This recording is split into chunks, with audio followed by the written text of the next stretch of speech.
انسان کو اپنے والدین کے ساتھ بھلائی کا حکم کیا ہے. اس کی ماں نے زمانۂ حمل میں تکلیف و مشقت کے ساتھ حمل کا بوجھ اٹھایا اور ولادت کے وقت میں جان کرنے کی تکلیف کے ساتھ چلا ہے.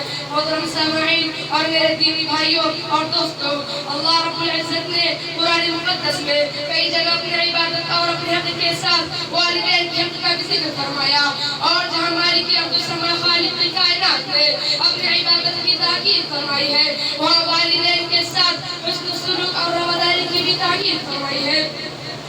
کہیں فرمایا وَوَصَّيْنَا الْإِنسَانَ بِوَالِدَيْهِ إِحْسَانًا، ہم نے انسان کو اپنے والدین کے ساتھ بھلائی کا حکم کیا ہے. اور کہیں فرمایا وَوَصَّيْنَا الْإِنسَانَ بِوَالِدَيْهِ حُسْنًا، کہ ہم نے انسان کو اپنے ماں باپ کے ساتھ ہمدردی کی تاکید کی ہے. الغرض والدین کے حق اولاد کے اوپر اللہ تبارک و تعالیٰ کے بعد دوسرے نمبر پر ہے، اس لیے کہ اللہ تبارک و تعالیٰ موجود حقیقی ہے اور عالم اسباب میں والدین اپنے اولاد کے وجود کا سبب ظاہر ہے. اس لیے اللہ تبارک و تعالیٰ نے جگہ جگہ ماں باپ کے حقوق کی اہمیت کی تاکید فرمائی ہے. ہمیشہ ان کے ساتھ اچھا سلوک کرتے رہو، ان کی تعظیم و محبت اور خدمت گزاری کو بھی سعادت سمجھو.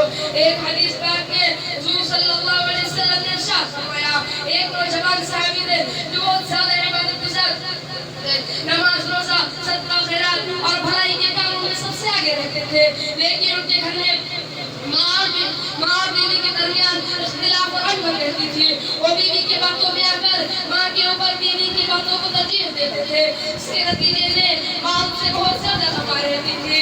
اتفاق سے اس نوجوان کے موت کا وقت آیا تو اس سے کلمہ نہیں پڑھا جا رہا تھا. اس کی بیوی نے حضور صلی اللہ علیہ وسلم کے پاس ایک اعلان بھیجے کہ میرے شوہر عصا کی حالت میں ہے، میں چاہتی ہوں کہ آپ کو بتا دوں.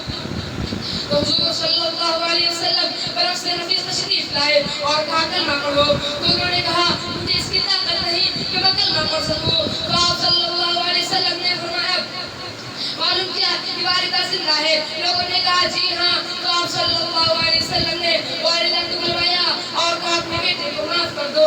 والدہ نے جواباً کہا انہوں نے بہت ہی دل دکھایا ہے، انہیں معاف نہیں کروں گی. تو اس پر حضور صلی اللہ علیہ وسلم نے لکڑیاں جمع کرنے کا حکم دیا اور پھر اس میں آگ لگا دی گئی. اور پھر ماں سے پوچھا اگر ہم تمہارے بیٹے کو اس آگ میں ڈال دیں تو تم اپنے بیٹے کو بچانے کی سفارش کرو گی؟ ماں نے کہا جی ہاں.